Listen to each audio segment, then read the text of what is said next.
Hey there, welcome to the Chronicle Postgame Show. I'm Ryan Hoerger alongside Brian Pollack here at the Verizon Center in Washington, D.C., where Duke held off NC State 92-89 to advance to the quarterfinals of the ACC tournament here on Wednesday afternoon.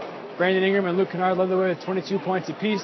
Most fingers came in the first half. They had 19 on 4 3-pointers. Really set the tone for the Blue Devils, and it was really an offensive display, Brian, on both sides. Both teams headed to the locker room shooting better than 60% from the floor. And ultimately, the Blue Devils were able to make a key stop when it mattered most down the stretch. Yeah, so the ultimate irony in this game is after all of the offense, all of the scoring, it was a defensive play that really won the game for the Blue Devils. Marshall Plumlee's rebound on Brandon Ingram's missed layup, put back in the ensuing free throw, gave Duke a 92-89 lead with about a minute left to play.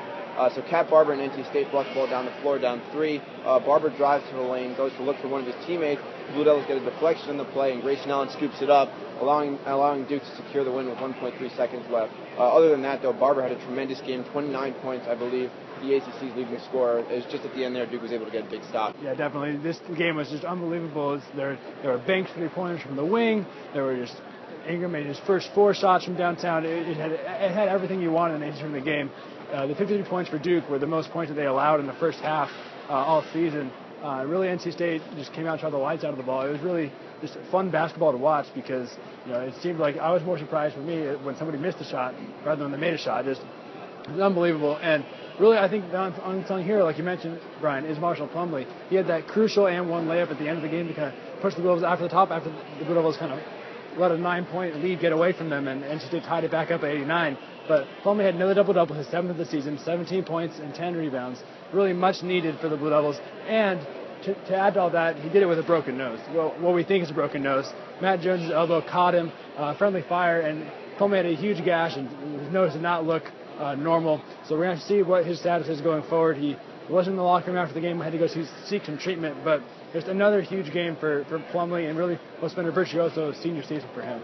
Yeah, absolutely. As you mentioned, kind of a very traditional performance for Plumlee. A lot of the guys were saying in the locker room after the game, there's no better representation of Marshall Plumlee than picking up an offensive rebound, putting in the game-winning bucket with a broken nose, and not having anything to say about it after the game. That's just kind of who he is. Very workmanlike performance from him.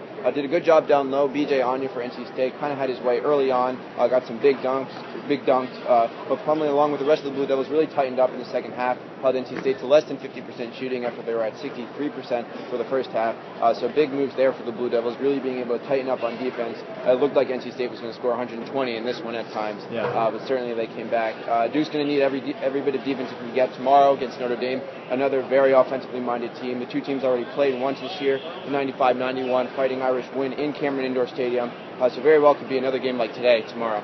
Yeah, definitely. So with that said, Duke 92, NC State 89. The Blue will survive and advance and take on the 4th-seeded Fighting Irish about 2:30 p.m. on Thursday afternoon. You can catch all of our post-game coverage from NC State and all our pre-game coverage for Notre Dame at DukeChronicle.com and our Blue Zone blog and at Duke Basketball on Twitter. For Brian Pollack, I'm Ryan Hoerger. We'll see you guys later.